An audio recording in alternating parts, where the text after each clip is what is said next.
I think that this suggests that an always-on display is sort of on the iPhone 12 already. The iPhone 13 Pro will for sure be getting an always-on display. An always-on display could finally be coming to the iPhone 14 Pro models. I have been personally asking for an always-on iPhone display. It's gotta be 5 years now. I mean, Nokia phones have had it since like 1812 or 2010, one of those years. And Android phones from Samsung to Google to Moto have been just yoting them out onto the market for what feels like half to a full decade by now. Even the Apple Watch managed to get its innovative new display that is always on back in the before times in 2019. It does raise a super interesting question though. Why is it taking Apple so damn long, so damn always, to give us some of these features anyway? And is rapid adoption of a new technology maybe, just maybe, something Android handles way, way better? Yeah, plot twist. Take 120 Hz refresh. That's the closest, most recent example to always on that I can think of. The iPad Pro got it way back at WWDC 2017. We've doubled that maximum refresh rate to an incredible 120 Hz. Thanks to IGZO backplaned LCD panels that were already providing faster, more adaptive, more efficient screens, and a new display engine courtesy of the A10X chipset, one that basically flipped the table on how refresh rate worked. Instead of just pulling refresh content 60 times a second, it worked with the GPU to push refresh content, and Apple made them adaptive so they could actually ramp down to 24 Hz lows to recover some battery life from those 120 Hz highs. And of course, to show movies at the proper 24 frames per second the way nature and Hollywood intended. But then Razer went and threw pretty much the exact same panel tech on their phone less than half a year later. But by then, Apple had gone and switched from LCD to OLED with the iPhone X. And it took OLED a couple of years to catch back up, starting, I think, with Asus and the ROG phone, the second one in late 2019, followed by Samsung and the Galaxy S20 in early 2020. And then the floodgates opened, and everyone and their alt brand just started doing it. Everyone except for Apple. I was just thinking the Pros would get 120 Hz displays this year, but obviously none of them did, which is a bummer. Now, there were some issues with those early implementations. If you do run the phone at 120 Hz or Quad HD, you'll see a battery handicap of between 20 and 30%. And there were problems with lower brightness levels that caused high refresh to just drop itself down. Also with color management, basically losing all color management. But for silly cousin Samsung and the like, none of those were bugs. They were all pure features. They just slapped a manual toggle into settings to turn high refresh on, maybe one to force it to stay on if you cared more about your high refresh than your low battery, and that was it. That was all. But fussy cousin Apple tries real hard not to toggle. They wanted their 120 Hz cake and all the power savings they could eat too. In other words, not just high refresh, but again, adaptive refresh like the iPad Pro. So they came up with a new display engine for the A15 chipset, as well as LTPO backplanes, a less expensive IGZO hybrid, so to speak, for already exorbitantly expensive OLED panels, which took until September of 2021 for a display that didn't just go from 24 Hz, but from as low as 10 Hz to as high as 120 Hz, making for a full-on battery beast of an iPhone Pro. I've literally had to reschedule my plans for the evening because of how long I've just realized I'm going to be sitting here. Anyone who bought one of those absolute units in 2021 didn't have to sacrifice screen resolution or put up with power drain or deal with downshifts in low brightness or colors not matching with the rate.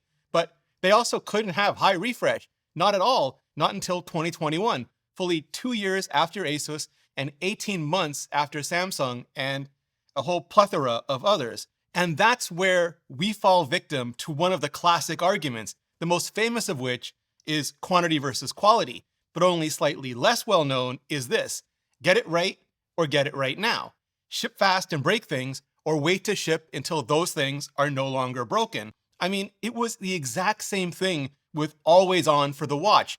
Other companies, many other companies, shipped it first, shipped it years before Apple, but Apple waited on LTPO OLED, and then they shipped a display that could go from 1 to 60 hertz.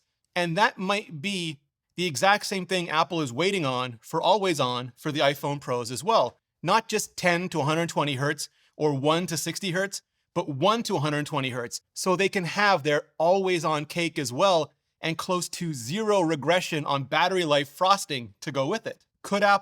Should Apple have spec'd the iPhone 13 Pro panels to go down to 1 hertz instead of just 10 hertz last year already, to have given us always on last year already?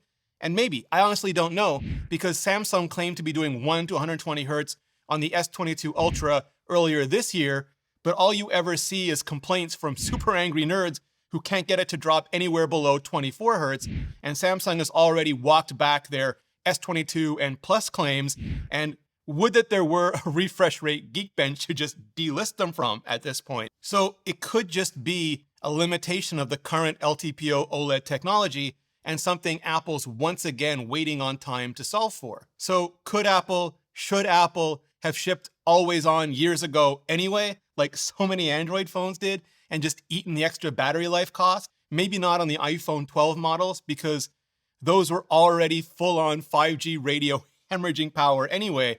But maybe on the 13 Pro models, if they'd been willing to sacrifice that battery beast mode, or, just given us a toggle so we could make our own grown-ass informed decisions. But I know, we all know that's just not how Apple rolls. They prefer to ship feature sets, not chipsets, not NFC, but Apple Pay. Don't tell the EU. And not high refresh, but ProMotion adaptive refresh. In other words, nothing rather than part of a thing. Right instead of right now, at least for some things. But what's actually better for us, for the nerds, and for the massive mainstream market that's made the iPhone what it is today? Should Apple be a little more Android when it comes to adopting new tech faster and ship sooner rather than later? Or do you prefer that Apple skips on the cookie dough and waits until things are fully, truly baked? I'm asking you because I really want to know what you think. So let me know right after you go watch this video on why the original Project Titan Apple car just never shipped. It's a little too hot-takey for this channel, and I don't want to get just Ed209, but you can watch it right now on Nebula, uncut, unedited, and completely unfiltered, with no ads and no sponsors, just like my exclusive 4-part studio tour series, which covers my camera gear, audio, lighting, and set, and my original documentary on how the iPhone has affected the lives and the careers of some of your favorite creators. Also, extended versions of my interviews with Apple execs and others, and just so much more. Because on Nebula, I have the absolute luxury of making videos, the ones that all of you just keep asking me to make, but that don't have to be optimized for this channel. Videos that I know the nerdiest, most dedicated and hardcore of you will totally love. All ad-free, sponsor-free, on Nebula, and bundled in for free when you sign up with today's sponsor at curiositystream.com/Rene Ritchie, or click the link below. And right now, today, because you're watching this video, you can get CuriosityStream on Memorial Day super sale for 42% off, less than $12 a year, less than $1 a month for the whole entire year. And that includes their thousands of amazing documentaries and series, like Engineering the Future, Metaverse Edition, about what some are calling the successor to the internet and how it may change the lives of almost every person on this planet. It's the absolute best way to support educational creators directly, and just the best damn deal in streaming today. For over 42% off CuriosityStream, less than $12 a year, less than $1 a month, and Nebula bundled in for free.